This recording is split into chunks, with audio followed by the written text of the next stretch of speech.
हमारे बहुत सारे नौजवान हैं शाहरुख खान के बड़े फैन हैं, और आजकल तो शाहरुख खान साहब के इतने बड़े फैन हो चुके हैं, उनकी कोई फिल्म आई है उस फिल्म का इतना प्रचार किया जा रहा है।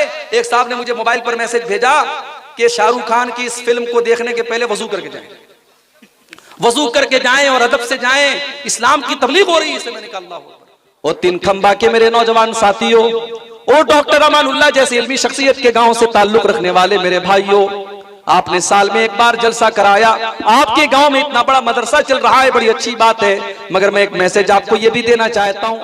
मुझसे कहा यहाँ के लोगों ने, मौलवी साहब शराब बहुत ज्यादा पी जा रही है हमारे यहाँ, थोड़ा शराब पर बोलिएगा। अब मुसलमान को बताना पड़ेगा कि शराब हराम है। अगर नीतीश कुमार ने शराब के ऊपर पाबंदी न लगाई होती, अगर बिहार सरकार ने शराब बंदी न भी की होती, आपके मजहब में तो 1400 साल पहले शराब बंदी कर दी गई है। आप जिस कुरान को चुम चुम के अपने घर में रखते हैं और तरावी की नमाज में झूम झूम करके जिस कुरान को पढ़ते हैं, वो कुरान साफ साफ ये ऐलान कर रहा है, इन्नमल खम्रु वल मैसिरु वल अंसाबु वल अज़लामु रिज्सुम मिन अमलिश शैतान। देखो, दोस्त के लिए रोजा तोड़ दिया। अब यहां से ये फतवा मत लेके चले ना, मौलवी साहब ने कहा है रमजान में कोई दोस्त आए तो जल्दी से रोजा तोड़ दो। रमजान का रोजा नहीं तोड़ना है। हमारे पास लोग सवाल करते हैं, मौलवी साहब मंगेतर से बात करना कैसा है?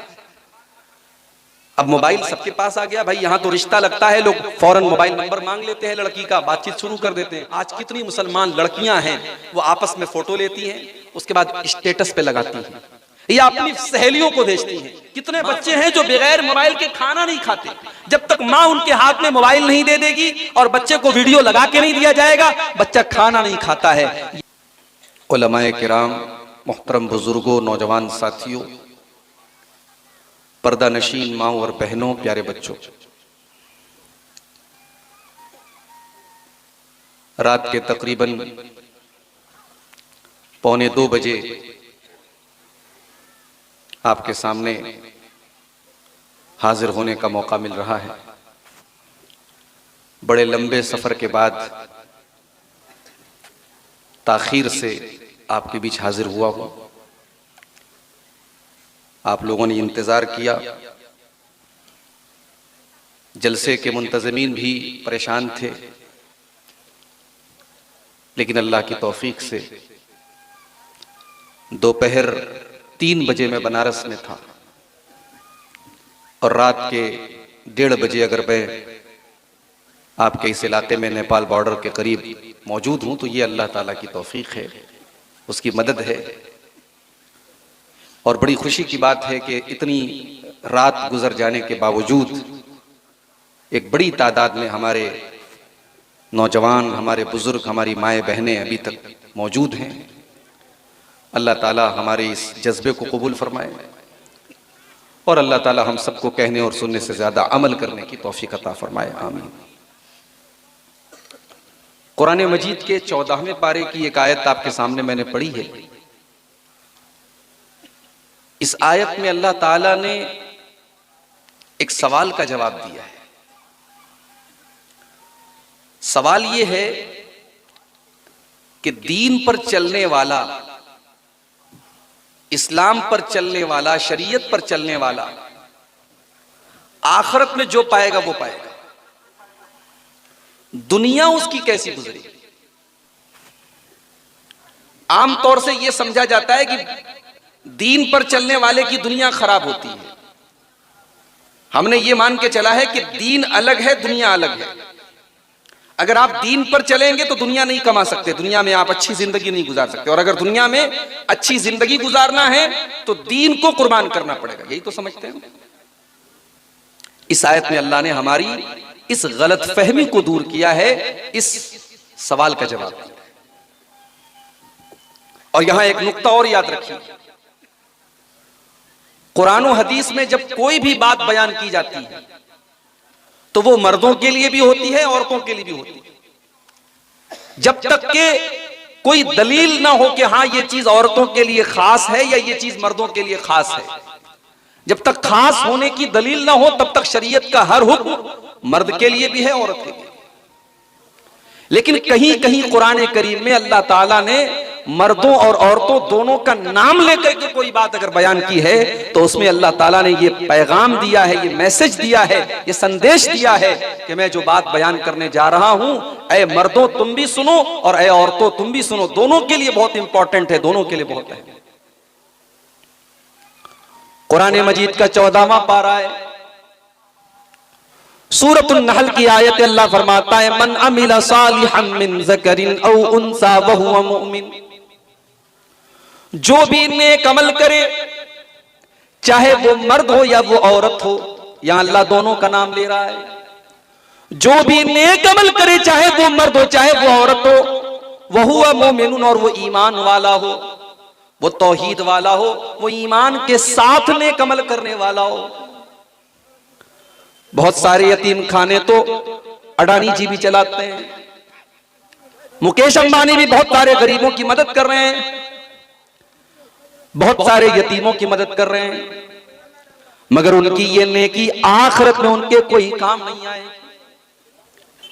इसलिए कि अल्लाह ताला की यहां नेकी तभी नेकी मानी जाएगी जब आपके अंदर ईमान हो, आपके अंदर तौहीद हो। आप जितनी भी नेकी का काम कर ले, अगर आपके अंदर तौहीद नहीं, अगर आपके अंदर ईमान नहीं है, तो अल्लाह ताला के आपकी नेकी को कबूल नहीं किया जाएगा।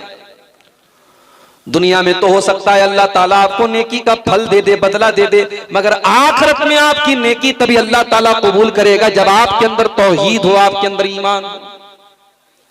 अल्लाह फरमा रहा है मन अमिला सालिहन मिन ज़करिन औ उन्सा, जो भी मर्द या जो भी औरत नेक अमल करे इस हाल में कि वो ईमान वाला हो, वो तौहीद पर हो, वो एक अल्लाह की इबादत करने वाला हो, वो अल्लाह के साथ किसी को शरीक करने वाला ना हो, वो शिर्क करने वाला ना हो, तो हम क्या करेंगे? अल्लाह फरमाता है फलनुहयिन्नहु हयातन तय्यबा, हम उसे दुनिया में भी एक बेहतरीन जिंदगी देंगे। नेक अमल करने वाले को हम दुनिया में बेहतरीन जिंदगी, अल्लाह का वादा है, अल्लाह का वादा कभी झूठा नहीं हो सकता। अगर आपकी जिंदगी इस्लाम के मुताबिक गुजरेगी, अगर आपकी जिंदगी शरीयत के मुताबिक गुजरेगी, तो अल्लाह का वादा है कि अल्लाह आपकी जिंदगी को बेहतरीन जिंदगी बना देगा। अब बेहतरीन का मतलब यह नहीं होता कि आप करोड़पति बन जाएंगे, बेहतरीन का मतलब यह नहीं कि आपके पास बड़ा आलीशान बंगला हो जाएगा, आपके पास 4 व्हीलर गाड़ी हो जाएगी। हो सकता है कि आपका मकान टूटा फूटा हो सकता है कि आपके पास एक साइकिल भी ना हो सकता है आपके घर में दुनिया की दौलत ना हो, मगर अल्लाह का वादा है अगर आप ईमान वाले बन जाएंगे और नेक अमल करने वाले बन जाएंगे, उस टूटे फूटे घर के अंदर भी आपको चैन की नींद आएगी, आपकी जिंदगी में चैन होगा, सुकून होगा, बरकत होगी, अल्लाह की रहमत होगी। फलनुहयिन्नहु हयातन तय्यबा, अल्लाह फरमाता है हम तुझे एक बेहतरीन जिंदगी अता फरमाएंगे। तो ये दिमाग से पहले ये कीड़ा निकाल दो कि दीन पर चलेंगे तो दुनिया नहीं मिलेगी। क्यों नहीं मिलेगी भाई? इसी दीन पर चलकर के सहाबे किराम ने दुनिया को भी हासिल किया और आखिरत की नेमतों को भी उन्होंने हासिल किया। इसी दीन पर चलकर के पूरी दुनिया में इस्लाम का झंडा लहरा दिया सहाबे किराम ने। कौन सी ऐसी चीज थी जो सहाबा के पास नहीं थी? दौलत भी उनके पास आई, हुकूमत भी उनके पास आई, पावर भी उनके पास आया, और दुनिया की बड़ी बड़ी सुपर पावर सहाबे किराम के दौर में वो दौर भी आया कि हजरत उमर फारूक का नाम लिया जाता था तो दुनिया के बड़े बड़े सुपर पावर डर जाते थे, कांपने लगते थे। आपके पास अगर ईमान है, आपके पास अगर तौहीद है, आपके पास अगर दीन है, दुनिया की सुपर पावर आपके आगे घुटने टेक देंगे मेरे भाई। इसीलिए कुरान करीम में बड़ी प्यारी दुआ अल्लाह ताला ने हमको सिखाई है। और जब एक हाजी हज करने जाता है, एक उम्रा करने वाला उम्रा करने जाता है, जब खाने काबा का वो तवाफ करता है तो हजर अस्वद और रुकन यमानी के दरमियान भी वो इस दुआ को बार बार पढ़ता है, रब्बना आतिना फिद दुनिया हसना व फिल आखिरति हसनतन व क़िना अज़ाबन नार। परवरदिगार तू हमें दुनिया में भी भलाई अता फरमा और आखिरत में भी तू भलाई अता फरमा और जहन्नम के अजाब से तू हमें बचा ले। ये बड़ी जामे दुआ है जो कुरान में हमें सिखाई। हमने अल्लाह से सिर्फ आखिरत का सवाल नहीं किया, हमने अल्लाह से दुनिया का भी सवाल किया। और इसीलिए अल्लाह के प्यारे नबी जब अल्लाह की बारगाह में दुआ किया करते थे, वो 3 खंबा के मेरे नौजवान साथियों, वो डॉक्टर अमानुल्लाह जैसे इल्मी शख्सियत के गांव से ताल्लुक रखने वाले मेरे भाइयों, आपने साल में एक बार जलसा कराया, आपके गांव में इतना बड़ा मदरसा चल रहा है, बड़ी अच्छी बात है। मगर मैं एक मैसेज आपको यह भी देना चाहता हूं, आप अल्लाह के प्यारे नबी की दुआओं को भी याद किया, नबी अकरम की दुआओं को आप याद किया। नबी अकरम की दुआओं में बड़ी बरकत है, बड़ा खैर है मेरे भाई। अल्लाह के प्यारे नबी एक दुआ करते थे, अल्लाहुम्मा अस्लिह ली दीनी अल्लज़ी हुवा इस्मतु अमरी। ऐ अल्लाह तू मेरे दीन को सही कर दे, क्योंकि मेरी बुनियाद तो मेरे दीन के ऊपर है। ऐ अल्लाह मेरे दीन के अंदर कोई खराबी ना आने पाए। व अस्लिह ली दुनिया या अल्लती फीहा माशी, और अल्लाह तू मेरी दुनिया को भी सही कर दे, क्योंकि दुनिया के अंदर मुझे जिंदगी गुजारना है। व अस्लिह ली आखिरती अल्लती इलैहा माआदी, और अल्लाह तू मेरी आखिरत को भी सही कर दे, क्योंकि मरने के बाद लौट करके मुझे वहीं जाना है। अल्लाहुम्मा अहयनी मा कानतिल हयातु खैरन ली, ऐ अल्लाह जब तक जिंदगी मेरे लिए बेहतर हो तू मुझे दुनिया में जिंदा रख, और अल्लाह जब मौत मेरे हक में बेहतर हो जाए तो तू मुझे दुनिया से उठा लेना। ये दुआ करते थे अल्लाह के। तो हमने दुनिया और आखिरत दोनों का सवाल किया है।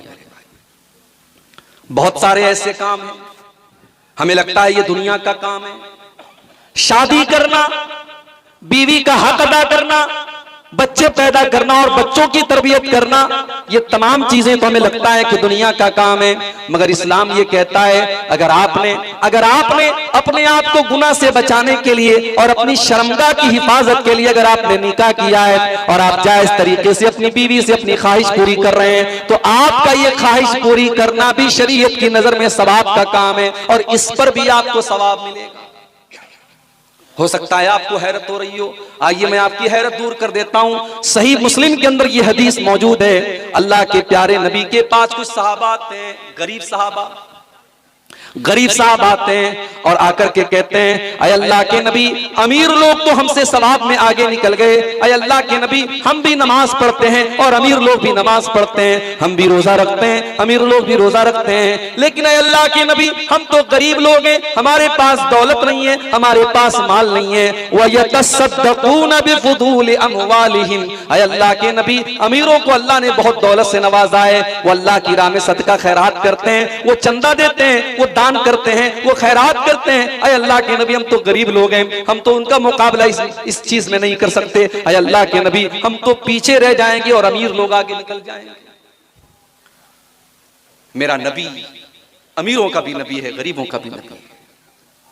मेरे नबी सारी कायनात के लिए रहमत थे। मेरे नबी ने अपने गरीब सहाबा के आंसुओं को कैसे पोंछा मेरे भाई। आपने फरमाया, ऐ मेरे सहाबा, तुमने ये कैसे समझ लिया कि तुम्हारे पास सदका और खैरात करने के लिए दौलत नहीं है?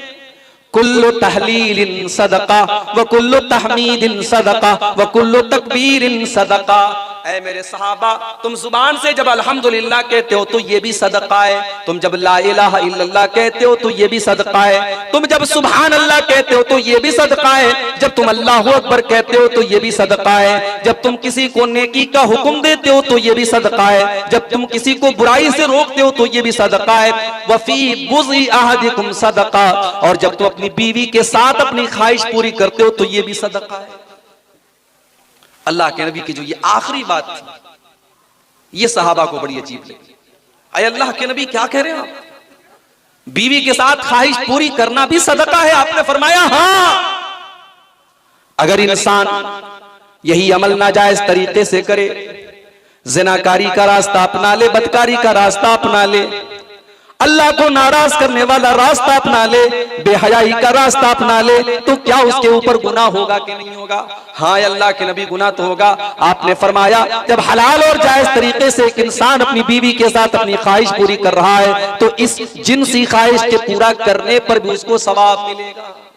यह है मेरा इस्लाम, यह है मेरा दीन।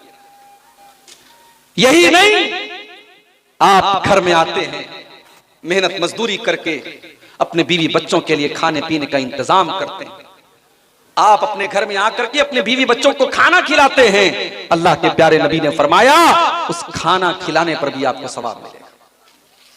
बुखारी के अल्फाज है, अल्लाह के नबी फरमाते हैं, मा मिन नफक़तिन तबतगी बिहा वजह अल्लाह, तुम जिस खर्च के जरिए अल्लाह को राजी करते हो उस पर तुम्हें सवाब मिलेगा।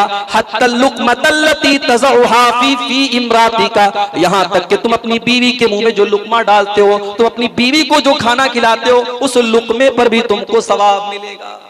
बीवी को खाना खिला रहा इंसान, ये तो प्योर दुनिया का काम है, मगर इस्लाम ये कहता है इस दुनिया के काम पर भी तुम्हें सवाब मिलेगा, क्योंकि तुम बीवी को खाना इसलिए खिला रहे हो क्योंकि वो तुम्हारी शरीके हयात है, वो तुम्हारी लाइफ पार्टनर है, वो तुम्हारी जीवन संगिनी है, तुमने निकाह किया है उसके साथ, उसका हक है तुम्हारे ऊपर, इसलिए तुम उसको खाना खिला रहे हो अल्लाह को राजी करने के लिए। अगर तुम बीवी को भी खाना खिला रहे हो उस पर भी तुम्हें सवाब मिलेगा। इस्लाम की ये तालीम नहीं है आप पूरे मुल्क का इंतजाम चलाएं और बीवी को छोड़ दें। आप किसी स्टेट के मुख्यमंत्री बन जाएं और आपकी बीवी बच्चे ना हो, इस्लाम की ये तालीम नहीं है। इस्लाम इसको कतान नापसंद करता है कि आप शादी ना करें और आप बाल बच्चे पैदा ना करें, आप बीवी का हक अदा ना करें, आप बच्चों का हक अदा ना करें, ये इस्लाम की तालीम नहीं है। बहुत सारी बातें इशारों में कही जाती है, समझते रहें आप। इस्लाम की ये तालीम नहीं है कि आप बीवी बच्चों की जिम्मेदारियों से आजाद, आप साहब पूरे देश की सेवा कर रहे हैं और आप अपने परिवार को छोड़ दें, अपनी बीवी को छोड़ दें, ये इस्लाम की तालीम है। जो सारे समाज के लिए अच्छा है, जो सारे मोहल्ले के लिए अच्छा है, जो सारे देश के लिए अच्छा है, उसको सबसे पहले अपने परिवार के लिए अच्छा होना पड़ेगा। इसीलिए अल्लाह के प्यारे नबी फरमाते हैं खैरुकुम ले अहलिही व अना खैरुकुम ले अहली। ओ लोगों, तुम में सबसे बेहतरीन इंसान वो है जो अपने परिवार के लिए अच्छा हो, अपने बीवी बच्चों के लिए अच्छा हो, अपने अहल व अयाल के लिए अच्छा हो, और मैं अपने परिवार के लिए सबसे अच्छा हूं, मैं अपनी फैमिली के लिए सबसे अच्छा हूं। अगर एक तरफ अल्लाह के नबी सहाबा के दिलों के ऊपर राज करते हैं, अगर एक तरफ अल्लाह के नबी सहाबे किराम के सरदार हैं और सहाबे किराम के इमाम हैं, तो दूसरी तरफ आप आयशा और खदीजा के शौहर भी हैं, आप फातिमा और ज़ैनब के बाप भी हैं। आपने एक बेहतरीन बाप का किरदार भी अदा किया और आपने एक बेहतरीन शौहर का भी किरदार अदा किया। यही वजह है जब एक मर्तबा कुछ सहाबा अल्लाह के नबी की बीवियों के पास आते हैं और आकर के पूछते हैं कि अल्लाह के नबी की इबादत के बारे में हमको बताइए, और जब अल्लाह के नबी की इबादत के बारे में उनको बताया जाता है, बुखारी के अल्फाज हैं फकअन्नहुम तकाल्लुहा, उन्हें लगता है कि अल्लाह के नबी तो बहुत कम इबादत करते हैं, बस इतनी ही नमाज पढ़ते हैं, बस इतना ही रोजा रखते हैं। उनको लगा कि अल्लाह के नबी को तो, चूंकि अल्लाह के नबी तो बख्शे बख्शाए हैं, आप तो अल्लाह के आखिरी नबी हैं, आपको तो नेकी करने की कोई खास जरूरत भी नहीं है, नेकी करने की तो हमको जरूरत है। इसलिए तीनों ने आपस में ये वादा किया। एक ने कहा कि आज के बाद मैं रात भर नमाज पढ़ूंगा, रात भर नमाज पढ़ूंगा। एक ने कहा मैं आज के बाद कंटिन्यू रोजा रखूंगा। एक ने कहा मैं शादी ही नहीं करूंगा, बीवी बच्चों के झमेले में नहीं पड़ूंगा। तीनों ने ये बात अच्छे मकसद के लिए कही, अल्लाह को राजी करने के लिए कही, मगर इस्लाम के खिलाफ थी उनकी ये बात। इसलिए जब अल्लाह के नबी को पता चला, आपने तीनों को बुलवाया और आपने फरमाया क्या तुम लोगों ने ऐसी ऐसी बात कही है? हाँ अल्लाह के नबी, हमने ऐसी ऐसी बात कही है। आपने फरमाया सुनो, मैं तुम सबसे ज्यादा अल्लाह से डरने वाला और तुम सबसे ज्यादा अल्लाह का तकवा मेरे दिल में है, लेकिन मैं नमाज भी पढ़ता हूँ और रात में आराम भी करता हूँ। इसीलिए रात की नमाज को तहज्जुद कहते हैं। तहज्जुद का मतलब क्या होता है? सो करके उठना। ये नोट कर लो, तहज्जुद का मतलब क्या होता है? सो करके उठना। इसीलिए उलमा कहते हैं कि रात भर जाग करके इबादत करना ये ठीक नहीं है, थोड़ा सा सो करके उठें और फिर आप इबादत करें, ये नबी की सुन्नत है। और तहज्जुद के लफ्ज़ से भी यही पता लगता है। आपने फरमाया उसल्ली व अरकुद, मैं रात में तहज्जुद भी पढ़ता हूँ और आराम भी करता हूँ, और मैं व असूम व उफ्तिर, मैं रोजा भी रखता हूँ और मैं इफ्तार भी करता हूँ। मैं नफिल रोजा भी रखता हूं और कभी नहीं भी रखता हूं, कभी दिल चाहा तो रख लिया, कभी मैंने नहीं रखा। यानी फर्ज रोजे की बात नहीं, नफिल रोजे की बात हो रही है कि नफिल रोजा मैं कंटिन्यू नहीं रखता हूं, कभी रखता हूं कभी नहीं रखता हूं। वह तज़व्वजतु, और मैंने शादियां भी की हैं, मेरी 9 बीवियां हैं और मैं 9 बीवियों का हक अदा कर रहा हूं, और यही मेरा तरीका है और यही मेरी सुन्नत है। फमन रग़िबा अन सुन्नती फलैसा मिन्नी, जो मेरे तरीके पर नहीं चलेगा उसका मुझसे कोई ताल्लुक नहीं है। आज कितने लोग हैं माशाअल्लाह, 5 टाइम के नमाजी हैं, चेहरे पर भरपूर सुन्नत वाली दाढ़ी है, माथे पर जबरदस्त सजदे का निशान है, लेकिन घर में जब बीवी के सामने जाते हैं तो जल्लाद बन जाते हैं, आंखें अंगारा बन जाती हैं, बीवी बच्चे उनको देख करके डर जाते हैं, माफ करना मेरे भाई, आपका अखलाक सारे जमाने के लिए अगर अच्छा है और बीवी बच्चों के लिए अगर आपका अखलाक अच्छा नहीं है तो आप दीनदार नहीं है, आप अच्छे इंसान नहीं है, आप अच्छे मुसलमान नहीं है। अगर आपका अखलाक अच्छा है तो बीवी के साथ भी आपका अखलाक अच्छा होना चाहिए, बच्चों के साथ भी आपका अखलाक अच्छा होना चाहिए। कभी कभी तो मैं अपने बारे में महसूस करता हूं, रात रात भर मैं तकरीर कर रहा हूं बीवी बच्चों को छोड़ करके, मुनासिब नहीं है, मुनासिब नहीं है मेरे भाई। कभी कभार की बात है, ठीक है, लेकिन अगर इसको एक मामूल बना लिया जाए, महीने महीने भर हम तकरीरें करें और बीवी बच्चों को छोड़ दें, गलत है ये। बहुत सारे लोग हमारे बनारस के करीब एक जगह पड़ती है मऊ, अभी कल मेरा मऊ में प्रोग्राम था रात में, मऊ के लोगों ने बताया कि साहब यहाँ का कारोबार बनारस की तरह वहां भी साड़ी का कारोबार होता है, पावरलूम चलते हैं वहां पे। अब पावरलूम का कारोबार कुछ दिनों से अच्छा नहीं चल रहा है, तो अब मऊ के बहुत सारे लोग सऊदी अरब में जाकर के नौकरी कर रहे हैं, 15,000, 20,000, 25,000 रुपया महीना मिल रहा है। अब मऊ के अंदर रह करके बेचारे मेहनत करके 8,000, 10,000 कमा रहे थे, वहां 15-20,000 मिल रहा है, बेचारों के पास कोई ऑप्शन नहीं था, वो सऊदी में जाके रह रहे हैं। अब हालात क्या है, शादी हो गई, बीवी आई, एक महीना ये बीवी के साथ रहे, उसके बाद साहब ये सऊदी चले गए, अब बीवी यहां अकेली रह रही है। अब आप अंदाजा लगाएं कि कितना बड़ा फितना है ये कि बीवी यहां है, शौहर सऊदी अरब में है और 2 साल के बाद अपनी बीवी के पास आता है। जाहिर है बीवी को शौहर की जरूरत है, शौहर को बीवी की जरूरत है। हमने रोजी रोटी के नाम पर बीवी का हक मारा, गलत है मेरे भाई। हम थोड़ा कम खा लें, 2 रोटी के बजाय 1 रोटी खा लें, हम थोड़ा हम अपने लाइफ स्टाइल में हम समझौते कर लें, अपनी जिंदगी में हम समझौते कर लें, मगर बीवी बच्चों को हम टाइम दें, उनको उनका हक दें। ये शरीयत की तालीम है, ये जनाब मोहम्मद रसूलुल्लाह सल्लल्लाहु अलैहि वसल्लम की तालीम है। अल्लाह के नबी के एक सहाबी हैं, उनका नाम है सलमान फारसी। सलमान फारसी के एक बहुत अच्छे दोस्त हैं, उनका नाम है अबू दरदा। सलमान फारसी मक्का के मुहाजिर हैं और अबू दरदा मदीना के अंसारी हैं, दोनों में बहुत अच्छा दोस्ताना है, भाईचारा है। हजरत सलमान फारसी को पता चला कि मेरे दोस्त अबू दरदा का ये हाल है कि वो रात रात भर नमाज पढ़ते हैं और दिन में वो रोजा रखते हैं और बीवी बच्चों से उनको कोई मतलब नहीं है, बीवी का हक अदा नहीं करते, बीवी की तरफ तवज्जो नहीं देते। ताली दोनों हाथ से बजती है। इसीलिए अब्दुल्लाह बिन अब्बास कहते हैं कि अगर औरत मेरे लिए सजती है, मेरे लिए मेकअप करती है, मेरे लिए अच्छा कपड़ा पहनती है, तो मेरी भी जिम्मेदारी है कि मैं बीवी के लिए अच्छा कपड़ा पहनूं। बीवी कोई मशीन नहीं है बच्चा पैदा करने की कि आपने बस उसको एक मशीन बना के रख दिया। अगर बीवी आपके लिए सजती और संवरती है तो आपका भी हक है मेरे भाई, आपके ऊपर हक है बीवी का कि आप अपनी बीवी के लिए सजें, संवरें, अपने आप को अच्छा बनाएं। ये हक है बीवी का आपके ऊपर। हजरत अबू दरदा बीवी से कोई मतलब ही नहीं रखते थे। अब सलमान फारसी को अपने दोस्त को समझाना है। बुखारी के अल्फाज हैं, सलमान फारसी अपने दोस्त के घर आते हैं, सलाम करते हैं, दोनों दोस्त एक दूसरे से मुसाफा करते हैं, गले मिलते हैं। उसके बाद सलमान फारसी के लिए खाना पेश करते हैं अबू दरदा। सलमान फारसी कहते हैं खाना आप खाएंगे तब मैं खाऊंगा। अबू दरदा कहते हैं भाई मेरे मैं तो रोजा हूं, मैंने नफिल रोजा रखा है। कहा कि नहीं, जब तक आप अपना रोजा तोड़ करके मेरे साथ खाना नहीं खाएंगे मैं आपके घर में एक लुकमा नहीं खाऊंगा। आपकी शेरशाबादी बिरादरी में ये चीज मैंने देखी है।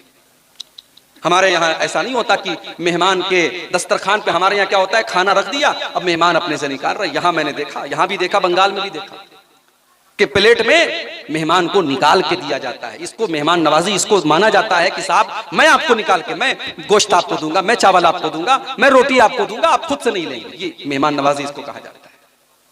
हमारे यहाँ दस्तरखान पर रख दिया, मेहमान खुद से खा रहा है, हमारे यहाँ निकाल के नहीं दिया जाता है। अलग अलग कल्चर होता है हर जगह। राजस्थान में एक मर्तबा मेरा प्रोग्राम था जयपुर में, जुमा का दिन था। अब हम लोगों की आदत है दोपहर में तो चावल हर हाल में खाते हैं। अब दोपहर का टाइम था, गोश्त आया, रोटी आई, मैं खा लिया। अब मैं खा करके बैठा हूं कि साहब चावल आएगा। 10 मिनट हो गया, चावल नहीं आया। लोगों ने कहा मौलाना क्या हुआ, पानी पी लीजिए। मैंने कहा साहब चावल, बोले चावल नहीं चलता है, कल्चर है वहां रोटी ही चलती है, चावल नहीं चलता है। और कहीं जाओ तो लोग पूछते मौलवी साहब भात खावे ना रोटी खावे। मैं कहता हूं भाई मैं दोनों खाऊंगा, भात भी खाऊंगा, रोटी भी खाऊंगा, कोई एक चीज नहीं, दोनों खाऊंगा। मेरे यहाँ दोनों चीजें मेरे कल्चर में शामिल है। कहीं कहीं खाने के बाद मिठाई आती है, कहीं पहले मिठाई आती है फिर खाना आता है। कल्चर की बात है। हजरत अबू दरदा ने कहा कि आप मेरे साथ बैठ करके खाना खाएंगे तब मैं खाना खाऊंगा। बेचारे ने रोजा तोड़ा अपना, देखो, दोस्त के लिए रोजा तोड़ दिया। अब यहां से ये फतवा मत लेके चले ना, मौली साहब ने कहा है रमजान में कोई दोस्त आए तो जल्दी से रोजा तोड़ दो। रमजान का रोजा नहीं तोड़ना है, नफिल रोजे की बात है, नफिल रोजे की बात है, आम रोजा। नफिल रोजे में भी अगर खास नफिल रोजा है, मिसाल के तौर पे मुहर्रम की 10 तारीख का रोजा है, अरफा का 9 तारीख का रोजा है, वो नहीं तोड़ेंगे आप। आम नफिल रोजा है और कोई वजह आ गई तो आप तोड़ सकते हैं। तो हजरत अबू दरदा ने रोजा तोड़ दिया, खाना खाया दोस्त के साथ, मगरिब की नमाज पढ़ी, इशा की नमाज पढ़ी। रात इशा की नमाज के बाद थोड़ी सी रात का हिस्सा आया, हजरत अबू दरदा खड़े होकर के तहज्जुद की नमाज पढ़ने लगे। हजरत सलमान फारसी ने कहा कि रुक जाओ, अय अबू दरदा, भी तहज्जुद की नमाज का टाइम नहीं हुआ है, अभी रुक जाओ। जब आधी रात हो गई, हजरत अबू दरदा खड़े होकर के तहज्जुद पढ़ने का इरादा करने लगे। सलमान फारसी ने कहा रुक जाओ, अभी तहज्जुद पढ़ने का टाइम नहीं हुआ है। और रात गुजर गई। जब रात का आखिरी पहर आ गया, आज के दौर के हिसाब से हम कह सकते हैं कि रात के 2 बज गए, 2:30 बज गए, 3 बज गए, तब हजरत अबू दरदा ने कहा, हजरत सलमान फारसी ने कहा कि अबू दरदा, अब ये बेहतरीन टाइम है तहज्जुद पढ़ने का, अब आप खड़े होकर के आप भी तहज्जुद पढ़िए और मैं भी आपके साथ तहज्जुद पढ़ता हूं। दोनों दोस्तों ने साथ में खड़े होकर के तहज्जुद की नमाज पढ़ी। उसके बाद जब तहज्जुद पढ़ चुके, हजरत सलमान फारसी कहने लगे, ऐ मेरे भाई अबू दरदा, एक दिन मैं आपके घर आया, मैंने देखा कि मेरी भाभी के बाल में न तो कंघी है, न बाल में उन्होंने तेल लगाया है, न कपड़े में खुशबू लगाई है। मैंने अपनी भाभी से पूछा, मैंने आपकी बीवी से पूछा कि आपने ये क्या हुलिया बना के रखा है, तो आपकी बीवी ने मुझसे बताया कि मेरे शौहर अबू दरदा को अपनी बीवी से कोई मतलब ही नहीं है। मैं किसके लिए बाल में तेल लगाऊं, मैं किसके लिए अपने बालों में कंघा कहूं, मेरे शौहर को तो मुझसे कोई मतलब ही नहीं है। ऐ अबू दरदा, आपका ये तरीका गलत है। इन्ना लिज़ौजिका अलैका हक़्क़ा, ऐ अबू दरदा, आपकी बीवी का भी आपके ऊपर हक है, आपकी आंखों का भी आपके ऊपर हक है, आपके मेहमान का भी आपके ऊपर हक है, और आपके रब का भी आपके ऊपर हक है। ऐ अबू दरदा, सबको सबका हक दीजिए, तब जाकर के आप इस्लाम के ऊपर अमल करने वाले बनेंगे। थोड़ी देर के बाद फजर की नमाज का टाइम हुआ। हजरत अबू दरदा मस्जिद में आते हैं और अल्लाह के प्यारे नबी के साथ फजर की नमाज पढ़ते हैं, और फजर की नमाज पढ़ने के बाद अल्लाह के प्यारे नबी को पूरा मामला बताते हैं, और पूरा मामला बताने के बाद कहते हैं, अय अल्लाह के नबी, आज सलमान फारसी ने मेरा रोजा तोड़वा दिया। आज उसने तहज्जुद की नमाज में रात भर पढ़ता था, उसने रात के आखिरी पहर में मुझसे पढ़वाई, और आखिर में सलमान फारसी ने ऐसी बात कही है। अल्लाह के प्यारे नबी ने फरमाया, अय अबू दरदा, सदक सलमान, सलमान बिल्कुल सही कह रहे हैं, सलमान बिल्कुल ठीक कह रहे हैं, उन्होंने कोई गलत बात नहीं कही है। तो ये इस्लाम है मेरे भाई। इस्लाम सिर्फ नमाज पढ़ने का नाम नहीं है, इस्लाम एक मुकम्मल लाइफ स्टाइल का नाम है।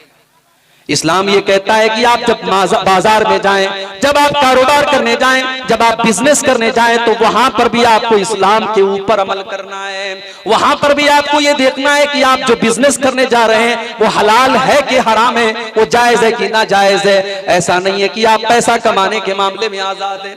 आज हमारे बहुत सारे नौजवान मोबाइल के ऊपर 3 पत्ती गेम खेल रहे हैं। आज मोबाइल के ऊपर बहुत सारे ऐसे ऐप आते हैं जो जुआ खेला जाता है, और हमारा नौजवान उन ऐप्स के अंदर जुआ के जरिए पैसा कमा रहा है। हो सकता है कि आप लाखों करोड़ों कमा लें, मगर जिस चीज को शरीयत ने जुआ करार दिया और जिस चीज को शरीयत ने हराम करार दिया, मेरे भाइयों, उस कमाई के जरिए आपके घर में कभी बरकत नहीं आ सकती, कभी बरकत नहीं आ सकती। आप जब पैसा कमाने के लिए जाएं तो वहां भी इस्लाम ये कहता है कि आपको हलाल तरीके से पैसा कमाना है। अल्लाह के प्यारे नबी फरमाते हैं, ला तज़ूलु क़दमा इब्ने आदम मिन इंद रब्बिही यौमल क़ियामा, क़यामत के दिन इंसान अपनी जगह से हिल नहीं पाएगा, इंसान अपनी जगह से टस से मस नहीं हो पाएगा जब तक 5 सवालों का वो जवाब नहीं दे देगा। पहला सवाल किया जाएगा, अन उम्रिही फीमा अफ़ना, मेरे बंदे तूने 40 साल की, 50 साल की, 60 साल की अपनी जिंदगी को कहां गुजारा। दूसरा सवाल, वअन शबाबिही फीमा अबला, तूने अपनी जवानी को कहां गुजारा। तीसरा सवाल, वअन मालिही मिन ऐन इक्तसबहू, तूने माल कहां से कमाया, सूद और ब्याज से कमाया, रिश्वत से कमाया, जुआ से कमाया, सट्टे से कमाया, क्रिकेट गेम के अंदर सट्टे से कमाया, मोबाइल ऐप के अंदर सट्टे से कमाया, तूने पैसा कहां से कमाया। चौथा सवाल, वफीमा अनफकहू, तूने माल कहां पर खर्च किया। और 5वां सवाल, वमाज़ा अमिला फीमा अलिमा, तूने जो इल्म हासिल किया उसके ऊपर अमल कितना किया। तो ये है इस्लाम। इस्लाम दुनिया को भी एक बेहतरीन जिंदगी बनाने की गारंटी देता है। शर्त यह है कि आप 2 चीजें अपने अंदर पैदा करें। मैं फिर से वही आयत रिपीट कर रहा हूं, सूरह नहल की कुरान के 14वें पारे की आयत। मर्दों को भी आयत याद कर लेनी चाहिए, औरतों को भी आयत याद कर लेनी चाहिए। इस आयत में फार्मूला बताया गया कामयाबी का। मन अमिल सालिहम मिन ज़करिन औ उन्सा व हुवा मुमिनुन फलनुहियन्नहु हयातन तय्यबा। जो भी मर्द या औरत नेक अमल करेगा और वो ईमान वाला होगा, हम उसे एक पाकीज़ा जिंदगी अता फरमाएंगे। अभी मैं रास्ते में आ रहा था बनारस से, मोबाइल पर मैसेज आया, नागपुर के अंदर एक मुसलमान लड़की की शादी गैर मुस्लिम के साथ हो रही है। लड़की का नाम शमा बानो, लड़की का नाम शमा बानो और लड़की के बाप का नाम मोहम्मद हबीब। मुसलमान लड़की है और शौहर का नाम क्या है? मनोहर। मनोहर के साथ शादी हो रही है और बाकायदा लड़की के माँ बाप ने बाकायदा शादी का कार्ड छपवाया है और कार्ड बाकायदा हिंदी में है और ऊपर ओम गणेशाय नमः भी लिखा है और नीचे बाकायदा हिंदू पद्धति के मुताबिक शादी करने की और विवाह करने की बात लिखी है। ये हालात है आज, ये हालात हैं आज। आज कितनी मुसलमान लड़कियां आज गैर मुस्लिमों के साथ फरार हो रही हैं मेरे भाई। महाराष्ट्र के अंदर से रिपोर्ट आती है, कई लाख मुसलमान लड़कियों ने कोर्ट मैरिज किया है और गैर मुस्लिमों के साथ उन्होंने शादी करके अपना धर्म भी परिवर्तित कर लिया, अपने मजहब को बदल दिया। मेरे भाइयों, एक कौम की हैसियत से क्या ये हमारे लिए शर्म से डूब मरने का मकाम नहीं है कि हम अपनी बेटियों को इस्लाम की और तौहीद की अजमत भी नहीं बता पाए, हम उनको ईमान का मतलब भी नहीं बता पाए। हमारी बेटियां आज इश्क और मोहब्बत के झूठे ढकोसले के नाम पर अपने ईमान से समझौता कर रही हैं, अपने दीन से समझौता कर रही हैं और इस्लाम को छोड़ने के लिए तैयार हैं। अरे ये ईमान तो इतनी कीमती दौलत है कि सुमैया से इसी ईमान को तो छोड़ने का मुतालबा किया था अबू जहल ने। ऐ सुमैया, तू मोहम्मद के दीन का इनकार कर दे, तू ला इलाहा इल्लल्लाह का इनकार कर दे। ऐ सुमैया, मैं तुझे टॉर्चर नहीं करना चाहता, मैं तुझे तकलीफ देना नहीं चाहता, मैं तेरे बेटे अम्मार के सामने और तेरे शौहर यासिर के सामने तुझे नंगा करना नहीं चाहता। ऐ सुमैया, अगर तू अब भी इस्लाम को छोड़ दे तो मैं तुझे तकलीफ देना छोड़ दूंगा। मगर सुमैया को पता था, सुमैया को पता था अगर ईमान को दांव पे लगा के अगर दुनिया में सुकून की जिंदगी पा भी लिया तो ये जिंदगी किसी काम की नहीं है। अगर दुनिया में पैसे कमा लिए, दुनिया में जिंदगी गुजार ली और ईमान को दांव पे लगा दिया तो वो जिंदगी किसी काम की नहीं है। सुमैया ला इलाहा इल्लल्लाह को छोड़ने के लिए तैयार नहीं हुई, उनको नंगा कर दिया गया बाप के सामने, उनके शौहर के सामने और उनके जवान बेटे के सामने उनको नंगा कर दिया गया और बड़े दर्दनाक तरीके से उनकी शर्मगाह के ऊपर हमला करके अबू जहल ने उनको शहीद कर दिया। और इस्लाम के अंदर पहला खून बहाने वाली खातून का मकाम हजरत सुमैया को मिला। मेरे भाइयों, अबू जहल ने सुमैया को कत्ल तो कर दिया, सुमैया के जिस्म से जान तो निकाल ली, मगर सुमैया के चेहरे पर वो जो मुस्कुराहट थी, वो जो जन्नत में जाने की जो आरज़ू थी, वो जो जन्नत में जाने की जो तड़प थी, अबू जहल उसको न मिटा सका। अबू जहल सुमैया के दिल से ईमान को नहीं निकाल सका। ओ मेरी प्यारी माओ बहनों, आज सुमैया को तुम कैसे भूल गई?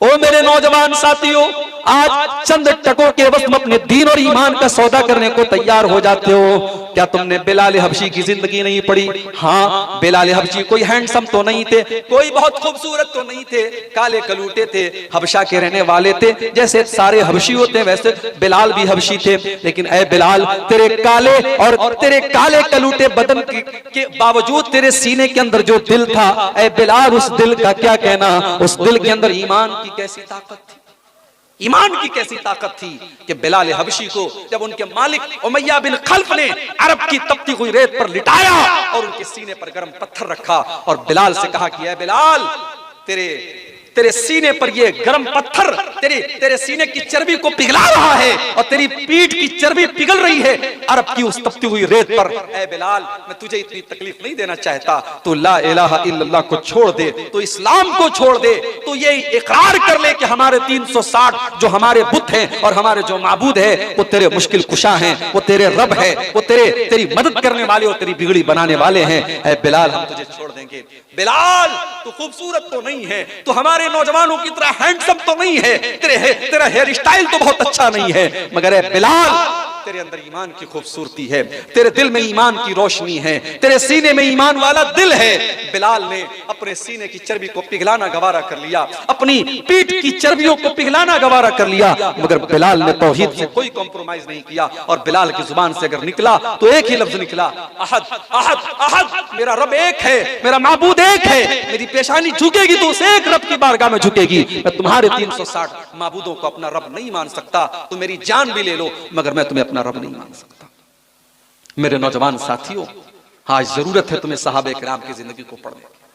मुझसे कहा यहाँ के लोगों ने, मौलवी साहब शराब बहुत ज्यादा पी जा रही है हमारे यहाँ, थोड़ा शराब पर बोलिएगा। अब मुसलमान को बताना पड़ेगा कि शराब हराम है, मुसलमान को बताना पड़ेगा कि शराब तुझे नहीं पीना चाहिए। अगर नीतीश कुमार ने शराब के ऊपर पाबंदी न लगाई होती, अगर बिहार सरकार ने शराब बंदी न भी की होती, आपके मजहब में तो 1400 साल पहले शराब बंदी कर दी गई है। आप जिस कुरान को चुम चुम के अपने घर में रखते हैं और तरावी की नमाज में झूम झूम करके जिस कुरान को पढ़ते हैं, वो कुरान साफ साफ ये ऐलान कर रहा है, इन्नमल खम्रु वल मैसिरु वल अंसाबु वल अज़लामु रिज्सुम मिन अमलिश शैतान।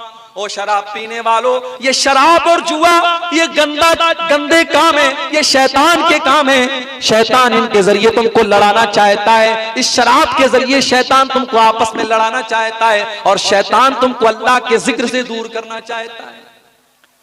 जिस कुरान के अंदर शराब बंदी का ऐलान किया गया, उस मुसलमान, उस कुरान को मानने वाला शराब पिए, मेरे भाइयों ये हो नहीं सकता। या तो तेरे ईमान में खोट है और या फिर तुझे रब के कुरान पर ईमान नहीं है। कुरान कह रहा है कि शराब पीना शैतान का काम है। उस्मान गनी रजी अल्लाह ताला अन्हु कहते हैं, शराब से बचो, फ़इन्नहा उम्मुल खबाइस, ये तमाम बुराइयों की जड़ है। तिरमिज़ी की सही रिवायत है, हजरत उस्मान गनी कहते हैं कि तमाम बुराइयों की जड़ शराब है। और उसके बाद उस्मान गनी एक वाकया बयान करते हैं कि पहले जमाने में एक बहुत बड़ा अल्लाह का नेक बंदा था, बहुत मुत्तकी और परहेजगार था। और उस जमाने की एक बदचलन औरत ने, एक फाहिशा औरत ने उस मुत्तकी इंसान को अपने जाल में फंसाने की एक साजिश रची, एक प्लान बनाया। उसने अपनी एक लौंडी को भेजा, जाओ उससे कहना कि तुम्हारी जरूरत है, एक मामले में तुमको गवाही देना है और मेरी मालकिन ने तुमको बुलाया है। लौंडी आई, अय हजरत, अय इमाम साहब, अय आलिम साहब, मेरी मालकिन ने आपको बुलाया है, बहुत जरूरी काम है और आपकी गवाही की जरूरत है।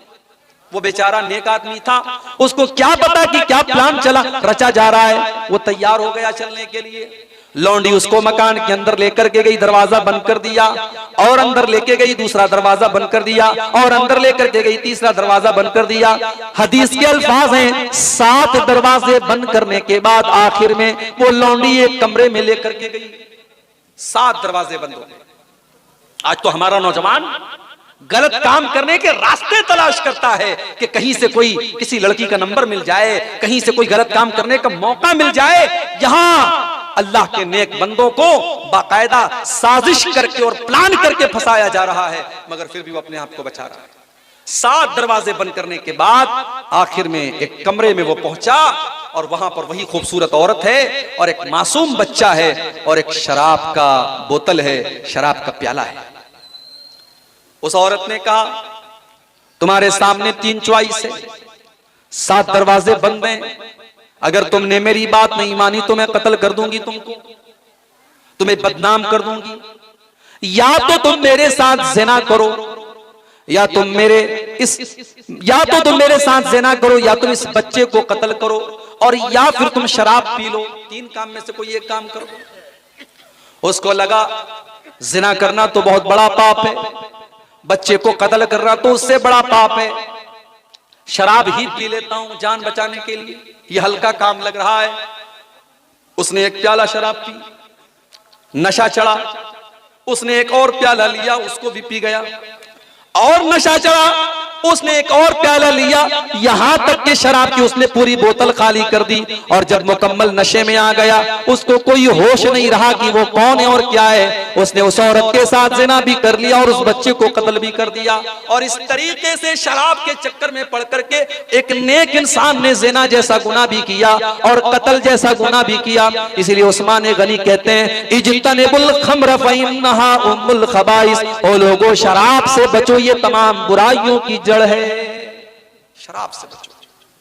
सिगरेट बिकती है ना, गुटखा बिकता है, गुटखे के ऊपर फेफड़े की खतरनाक तस्वीर बनी रहती है, लिखा रहता है tobacco is dangerous for health, तंबाकू आपके स्वास्थ्य के लिए हानिकारक है, तंबाकू आपकी सेहत के लिए खतरनाक है। गुटखे पर भी लिखा है, बीड़ी और सिगरेट के पैकेट पर भी लिखा है, सरकार लिखवा भी रही है और लाइसेंस देकर के बिकवा भी रही है।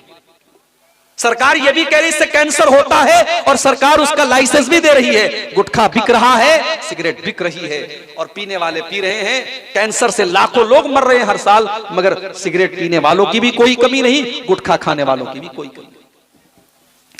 लेकिन 1400 साल पहले जिस माहौल में लोग शराब पीने के आदी थे और लोगों के दस्तरखान पर शराब पी जाती थी, खाने के साथ साथ शराब की बोतल भी रखी जाती थी, जब उस माहौल में कुरान की आयत नाजिल होती है, ऐ ईमान वालों इन्नमल खम्रु वल मैसिरु वल अंसाबु वल अज़लामु रिजसुम मिन अमलि शैतान, ऐ ईमान वालों ये शराब पीना, ये जुआ खेलना, ये किस्मत का हाल मालूम करने के लिए पासे के तीर निकालना और ये गैरुल्लाह के नाम पर लोगों के आस्थानों पे जाके सर झुकाना, ये सारे के सारे गंदे काम है, ये शैतान के काम है, तुम इन कामों से बचो। जब कुरान की आयत नाजिल होती है, सहाबे किराम अपने शराब के मटके तोड़ देते हैं, अपने शराब के प्यालों को तोड़ देते हैं, अपने शराब के बर्तनों को तोड़ देते हैं। ओ लोगों, आज सरकार सिगरेट और तंबाकू के खिलाफ एडवर्टीजमेंट पर लाखों करोड़ों खर्च करती है, मगर कोई फायदा नहीं। और यहाँ कुरान की एक आयत नाजिल होती है और सहाबे किराम अपनी इस्लाह कर लेते हैं।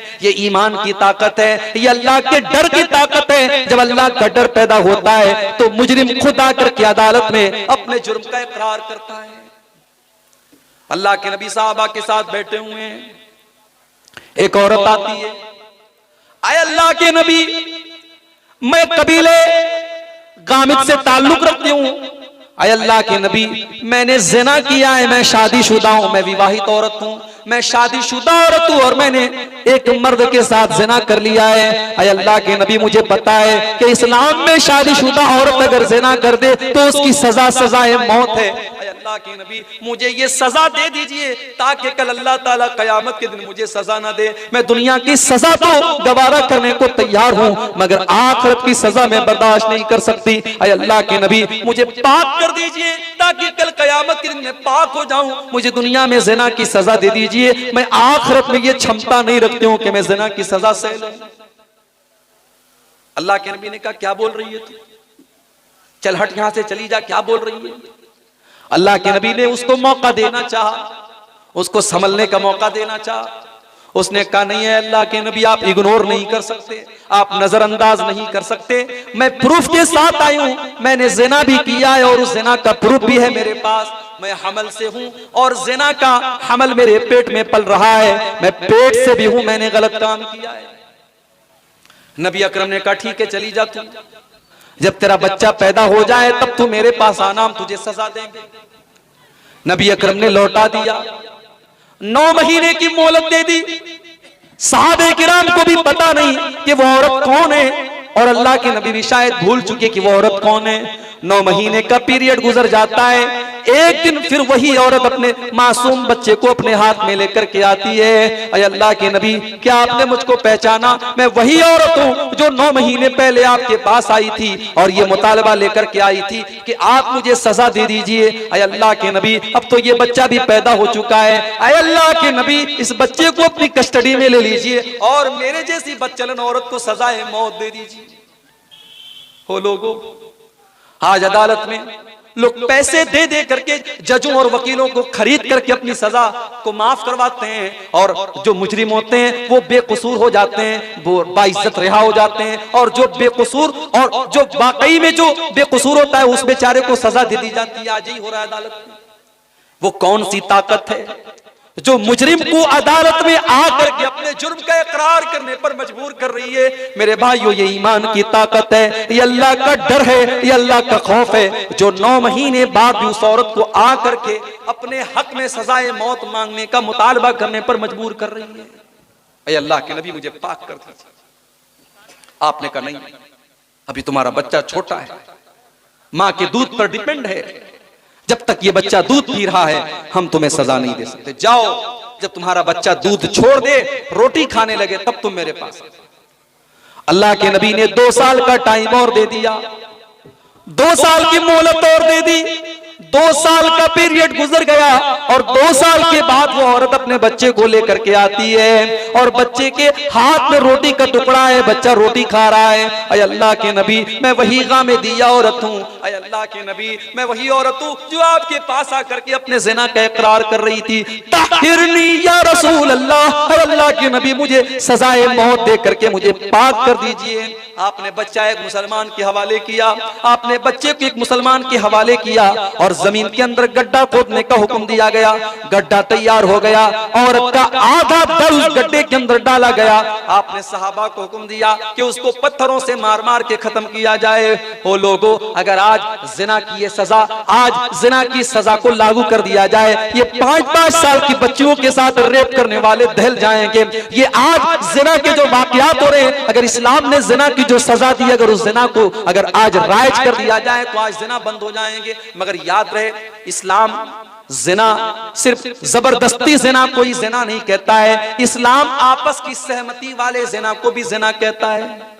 हमारे मुल्क का कानून क्या कहता है? अगर बालिग मर्द और बालिग औरत, 18 साल के ऊपर की लड़की है और 21 साल के ऊपर का मर्द है, अगर बालिग मर्द और औरत आपस में आपसी सहमति से अगर संबंध बनाते हैं तो कानूनन वो गलत नहीं है। हमारे भारत का कानून ये कहता है, मगर इस्लामी तालीम ये है कि जिना अगर बिल जबर है, जबरदस्ती अगर हो रहा है, तब भी वो जिना है। और अगर निकाह के बगैर और शादी के बगैर अगर लड़का लड़की आपस में मिल रहे हैं, तब भी वो जिना है। और इस्लाम में सजा दोनों की बराबर है। ऐसा नहीं है कि जबरदस्ती अगर जिना हो रहा है तो उसमें सजा होगी और आपस की सहमति से हो रहा है तो सजा नहीं होगी। इस्लामी हुकूमत में सजा दोनों को बराबर मिलेगी। मेरे भाइयों, अगर वाकई में अगर आज जिना की सजा को लागू कर दिया जाए तो जिना के वाकयात बंद हो जाए। पत्थर मारा जा रहा है औरत को, साहबे किराम पत्थर मार रहे हैं, जाहिर है जिना किया था उसने। उस औरत के खून के कुछ छींटे हजरते खालिद बिन वलीद के कपड़े पर पड़ जाते हैं और उनकी जुबान से कुछ गलत कलमात उस औरत के बारे में निकल जाते हैं कि ऐसी बदचलन औरत और ऐसी नापाक औरत का खून मेरे कपड़े पर लग गया। इस तरीके के कुछ जुमले हजरत खालिद बिन वलीद की जुबान से निकल जाते हैं। सही मुस्लिम की रिवायत है, अल्लाह के नबी हजरत खालिद को डांटते हैं और कहते हैं, महलन या खालिद, ऐ खालिद खबरदार खबरदार, ऐ खालिद तुम्हें अपनी जुबान से ऐसा कोई लफ्ज निकालने की परमिशन नहीं है। ऐ खालिद तुम्हें ये कहने का कोई अधिकार नहीं है। ऐ खालिद, इस औरत ने तो तौबा की है, इसने तो खुदा करके अपने लिए सजा मांगी है। ऐ खालिद, लक़द ताबत तौबतन लौ ताबहा साहिब मुहसिन लगुफिर लहू। ऐ खालिद, इसने तो इतनी सच्ची तौबा की है, अगर कोई डाकू भी ऐसी तौबा करता तो अल्लाह उस डाकू को भी माफ कर देता। इसने तो इतनी सच्ची तौबा की है। ऐ खालिद, इसकी तौबा का मजाक न उड़ाओ। ऐ खालिद, इस औरत की तौबा को मामूली मत समझो। और जब उसका इंतकाल हो गया, नबी अकरम ने कहा उसको कफनाया जाए और मैं उसकी जनाजे की नमाज पढ़ाऊंगा। उमर फारूक ने कपड़ा पकड़ लिया अल्लाह के नबी का, अल्लाह के नबी आप एक बदचलन और बेहया और ज़ानिया का जनाजा पढ़ाएंगे? आपने कहा कि हाँ उमर, उसने तौबा कर ली है, उसने तौबा कर ली है। और तौबा करने वाला अत्ताइबु मिन ज़म्बि कमन ला ज़म्ब लहू, गुनाह से अगर कोई तौबा कर ले तो अल्लाह के नबी फरमाते हैं कि समझो उसने कभी गुनाह किया ही नहीं था। तौबा करने के बाद इंसान पाक और साफ हो जाता है। इस्लाम मेरे भाइयों वो दीन है और ईमान की ताकत वो ताकत है जो मुजरिम को अदालत में आकर के अपने जुर्म का इकरार करने पर मजबूर करती है। और आगे बढ़िए, उमर फारूक का दौर है। रात में जब सारी दुनिया अपने बिस्तर पे सो रही है, अमीरुल मोमिनीन रातों में उठ करके अपने मदीना के घर घर का चक्कर लगा रहे हैं, कहीं कोई बच्चा भूखा तो नहीं है, कहीं ऐसा तो नहीं कि किसी घर में अनाज की कमी है, कहीं ऐसा तो नहीं कि किसी घर में फाका हो रहा है। सारी दुनिया आराम से सो रही है और अमीरुल मोमिनीन हजरत उमर फारूक मदीना का गश्त लगा रहे हैं, मदीना का चक्कर लगा रहे हैं। एक दिन गश्त कर रहे थे, अचानक एक मकान से आवाज आई, माँ और बेटी में बातचीत हो रही है। उस घर में दूध का कारोबार होता था। माँ अपनी बेटी से कह रही है कि बेटी जल्दी से उठ करके दूध में पानी मिला दे, सुबह हमको दूध बेचने जाना है। बेटी कहती अम्मी जान आपने सुना नहीं, अमीरुल मोमिनीन हजरत उमर फारूक का ऑर्डिनेंस आया है, उनका कानून आया है, उनकी तरफ से ये ऐलान आया है कि दूध में पानी मिलाना जुर्म है, अपराध है और इसकी सजा मिलेगी। माँ ने कहा बेटा रात का सन्नाटा है, उमर अपने घर में आराम से लेटा होगा, तू क्या उमर की बात कर रही है, जल्दी से उठ के दूध में पानी मिला दे, बहस मत कर, सुबह हमको दूध बेचने जाना है। मां ने ये जवाब दिया। बेटी कहती अम्मी जान आपने बिल्कुल सही कहा, हजरत उमर फारूक तो अपने घर में आराम से सो रहे होंगे। अय अम्मी जान मुझे बस एक सवाल का जवाब दे दीजिए, अगर उमर हमको नहीं देख पा रहे हैं, फरब्बु उमर यराना, उमर का रब तो हमको देख रहा है, उमर नहीं देख रहा है, उमर का रब तो देख रहा है। अम्मी जान कल अल्लाह की बारगाह में जब अल्लाह हमसे पूछेगा और आपसे पूछेगा कि तू मेरे बंदों को शुद्ध और असली दूध के नाम पर मिलावटी दूध बेचती थी, अम्मी जान हम क्या जवाब देंगे? अम्मी जान ये काम आप मुझसे मत करवाइए, अगर उमर नहीं देख रहा है तो उमर का रब हमको देख रहा है। मां खामोश हो गई, मां चुप हो गई। हजरत उमर ने मकान का नंबर नोट कर लिया, मकान का नंबर नोट कर लिया, मकान का लोकेशन नोट कर लिया। अगले दिन सुबह अपने सारे बच्चों को बुलाया और इस पर गौर करना, रिश्ता करने जाती हैं जब हमारी माएं और बहनें, तो उनको अपने लंगूर जैसे बेटे के लिए हूर पहले तलाश होती है। उनको लड़का बेचारा जितना भी लंगूर हो लेकिन उसके लिए हूर चाहिए, खूबसूरत बहू चाहिए। दीनदारी कौन देखता है भाई? कितनी गरीब बेटियां हैं बेचारी, जो आलिमा है, दीनदार है, इज्जतदार घराने की हैं, मगर उनके बाप के पास अपने दामाद को देने के लिए 2 लाख 3 लाख कैश नहीं है, 4 व्हीलर और 2 व्हीलर देने की ताकत नहीं है। गरीब बाप की बेटियां आज जवानी की दहलीज को पार कर रही हैं। क्यों? क्योंकि हम जब रिश्ता देखने जाते हैं, रिश्ता करने जाते हैं, तो हमारी नजर पहले दौलत पर होती है, खूबसूरती पर होती है। मेरे भाइयों जब हमने रिश्ते की शुरुआत ही दीनदारी पर नहीं की है, तो फिर अगर घर में घर को बिगाड़ने वाली बहू आती है, सास से झगड़ा करने वाली बहू आती है और शौहर पर हुक्म चलाने वाली बहू आती है, तो हमें हैरत नहीं करना चाहिए। हम अगर बबूल का पेड़ बोएंगे तो आम नहीं निकलेगा, हमने आम का पेड़ ही नहीं बोया, हमने बोया बबूल का पेड़ है, तो आम कहां से निकलेगा? हमने बुनियाद ही गलत रखी है। हमने रिश्ते की बुनियाद क्या रखी है? हजरत उमर फारूक अपने घर में अपने बच्चों को बुलाते हैं। मेरे बच्चों में कल रात में लड़की की आवाज सुन के आया हूं, मुझको नहीं पता कि वो लड़की खूबसूरत है कि नहीं है, मुझको ये भी नहीं पता उस लड़की का खानदान कैसा है, मुझको ये भी नहीं पता कि उस लड़की की तालीम कितनी, वो कितनी पढ़ी लिखी है, मगर मुझे इतना जरूर पता है कि वो लड़की दीनदार है, वो अल्लाह से डरने वाली और अल्लाह से खौफ खाने वाली, और अल्लाह का खौफ उसके दिल में है। मेरे बच्चों मैं उस लड़की से मिलकर उस लड़की की आवाज सुन करके आया हूं, जो अपनी माँ से कहती है कि अगर उमर नहीं देख रहा है तो उमर का रब हमको देख रहा है, और मैं उस लड़की को अपने घर की बहू बनाना चाहता हूं। अब तुम बताओ तुम्हें कौन उससे शादी करेगा? आज के दौर के लड़के होते तो कहते कि अच्छा आपने बस आवाज सुन ली और हम शादी कर लें, इतना आसान काम समझ रखा है आपने। आजकल तो माशाल्लाह शादी के पहले जब तक रात भर बात ना हो तब तक शादी नहीं होती। हमारे पास लोग सवाल करते हैं मौलवी साहब मंगेतर से बात करना कैसा है?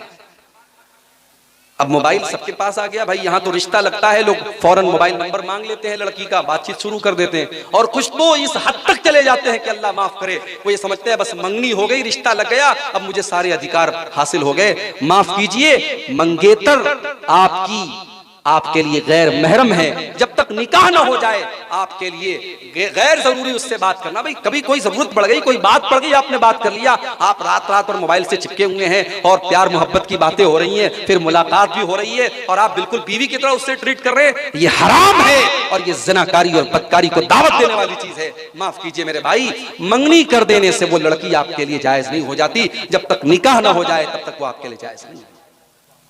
तो आज का नौजवान होता तो कहता कि अरे आपने एक आवाज सुनी और हम शादी कर लें। कोई तैयार ना होता।